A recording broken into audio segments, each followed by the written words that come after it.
Hey guys, Kurt from Time Machine Transport. Well, the saga continues. This is trucking. So, I was going to do a PM on my truck after the kingpins and drag link and tie rod ends. So I dropped my fuel in my reservoir. And I don't know if you guys can see that red, that's coolant. That's not good. So I looked up on YouTube, and it says it's injector cups.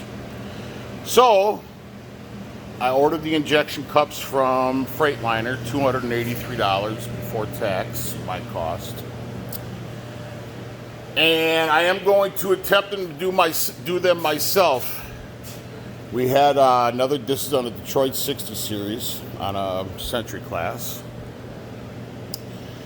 And I'm gonna pull the injectors today and put them in the mail.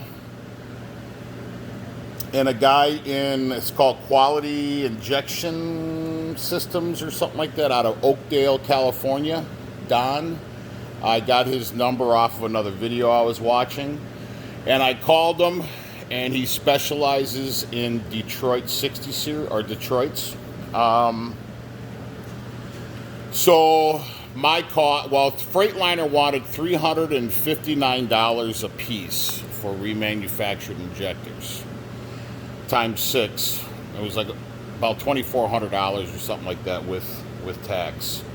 Now, if I were to pay a mechanic to do this with the injector cups, the injectors, and all the parts, and with the parts and labor, probably $5-6 grand, somewhere in there, I'd imagine, with parts and labor.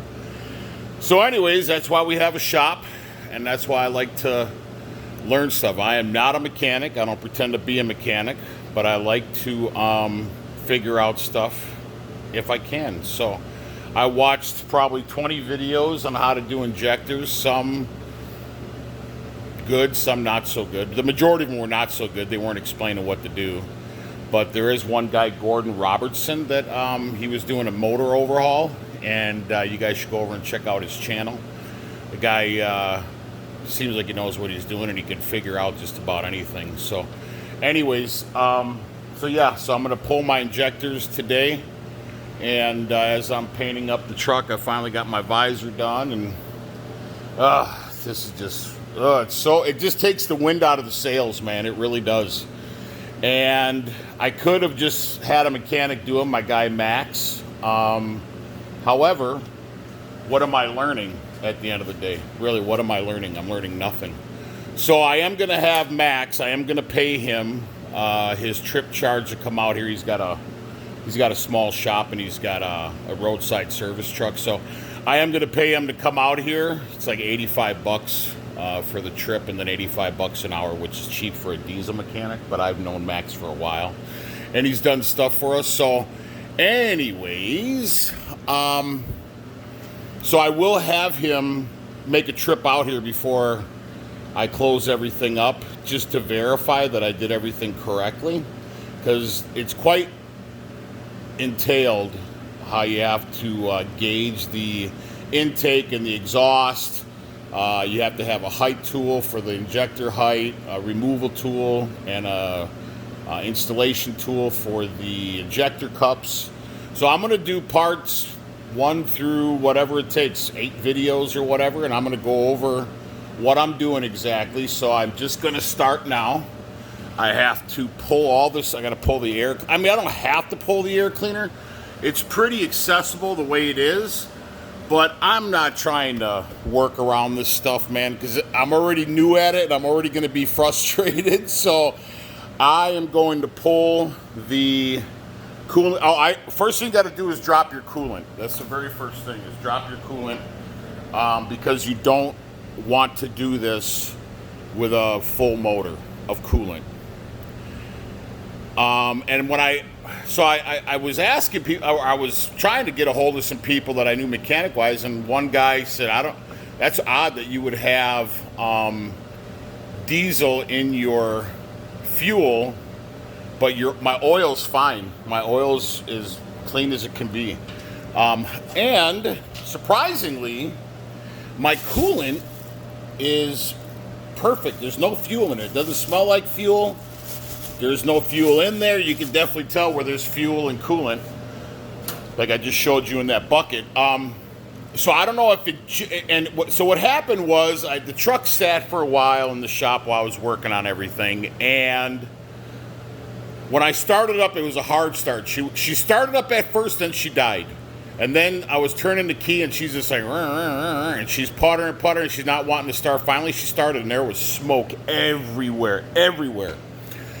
So anyways, I knew I had probably an injector problem, like a leaky injector. What happens is when you get white smoke like that, from things that I've read and watched and listened to, they say that a leaky fuel injector will drip fuel into the cylinder, and then when you start the truck up, it can't burn all that fuel out of the cylinder, I guess, or I think cylinder, piston, whatever. Same thing. I don't know if it is or not. And it can't burn that much fuel in there, so it pushes it out of the exhaust, and that's where you get your white smoke from, I guess. Also, my buddy Josh, hey Josh, what's up, buddy? I probably might be calling you on some of this stuff as well. Josh is a good dude. Anyways, he had told me, he said, it sounds like you have an injector or injector cup issue.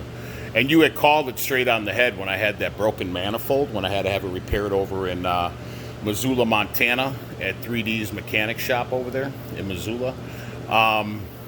Anyways, I think it was Missoula. Anyways, so first things first, drop the coolant. Do not do this with a full motor of coolant. Do not do that. I must have just caught it when it just started happening, and maybe that's why the diesel's not in the coolant yet, because obviously I wasn't full board opening it up and causing a lot of pressure in the motor. So that's fortunate, because over in Parowan, Utah, when I had the AC refilled and some other stuff, I had them flush the coolant system and put a new coolant filter on. A lot of people don't, well, I don't know about a lot of people, but I didn't realize, I've learned a lot in trucking, mechanical-wise, but I didn't know that there was an actual filter for the coolant system. So if you don't know that, if you haven't flushed your coolant system for many years, you should really have that done and change your coolant filter. So, back to the video. So I'm going to remove the air intake, the coolant hose. I'm going to get as much stuff as I can off that is going to be obstructing my work area. I'm just not happy with this. I cleaned out my headache rack. I got the doors off. Had to pull out my winter chains. The shop's a wreck again. And anyways, I do have the boxes mounted. My doors off. I got to repaint the whole entire headache rack, sand down the boxes, bolt them down. I put a layer of, anyways, that's for another video. So don't mind the shop. I got to clean it up again. So yeah, like I said, I will take as much of this stuff off. I will pull these two support bars for the radiator, just because they will be in my way if I want to get up underneath there. So try to move as much stuff as you can is what I would recommend. So we'll go ahead and pull it, and I'm going to try to pause you guys. Actually, this is going to be part one of many videos. So once I get this all pulled and open up the valve cover, or the motor cover, whatever you want to call it. There's another thing, Josh. If you're watching this video, I got a lot of oil back there, and I'm wondering, once I pull this off, is it something that you might recommend that's leaking back there? Anyways, I will do the pull everything, and then we'll go ahead and do a part 2 video of how to pull the rockers and the injectors, and then I'm going to send them over to Don over at Quality in Oakdale, California. If you guys want his number, I will mention it throughout the video. Oh, I'm sorry. So I never even got to that point. So Freightliner wanted $359 a piece, plus you got to turn in your cores. This guy, Don, is $150 a piece. I have to so once I pull them, I got to ship them over to California. Once and I'm going to do priority mail, so they'll get there in 2 or 3 days. And then he's going to have a 2 or 3 day window to work on them, and then he's going to go ahead and ship them back to me. So it's $150 an injector, which is $900, and probably another $100 to ship them both ways. So I guess, like I said, I could have a mechanic do it and do everything for $5-6 grand, but that's the reason why we have a shop, man. And I really need to learn this because I'm one of those guys. So am I losing in the long run? Am I losing financially or monetarily? Absolutely, because I'm going to be down for another week or so, if not a little longer. So financially, it doesn't make any sense. I could just have a guy do them real quick and buy them from Freightliner, eat the cost because I'm going to make more money when I'm running, obviously. But I really want to learn this. I truly, truly do. So shame on me or whatever. So knowledge is power at the end of the day. So this is part 1 of many videos to come. Please like and subscribe to the channel. Ciao.